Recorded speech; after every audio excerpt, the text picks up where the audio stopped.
বন্ধুরা, বাড়ির বাগানে মিষ্টি কুমড়ো গাছ হয়েছে, ওখান থেকে কচি কচি কটা ডগা কেটে নিয়ে এসেছি। এটা দিয়ে তোমাদের একটা রেসিপি দেখাবো আজকে। মিষ্টি কুমড়ো ডগাগুলোকে ভালো করে কেটে নিয়েছি, এবার সুন্দর করে ধুয়ে নেব।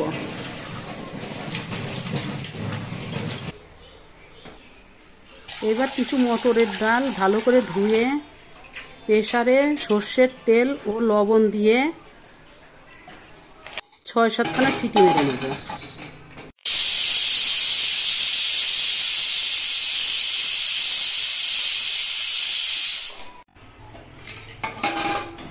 এবার সিটিটা খুলে আবার ওই ধুয়ে রাখা ডগাগুলো দিয়ে দেব, দিয়ে আবার একটু লবণ ও হলুদ দিয়ে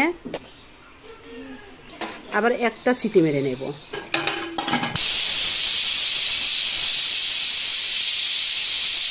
দেখো বন্ধুরা, কত সুন্দর হয়েছে। এবার কড়াই তেল দিয়ে একটু 5 ফোড়ন, শুকনো লঙ্কা দিয়ে কাঁচা লঙ্কা দিয়ে ভালো করে ভেজে নেব। এইবার ডালগুলো সোমবারা দিয়ে দেব।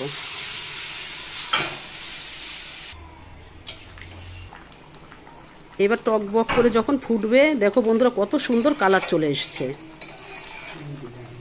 এবার নামিয়ে নিলেই রেডি মিষ্টি কুমড়োর ডগা দিয়ে মটরের ডাল। এভাবে রান্না করে খেয়ে দেখবে বন্ধুরা, খুবই টেস্টি লাগবে।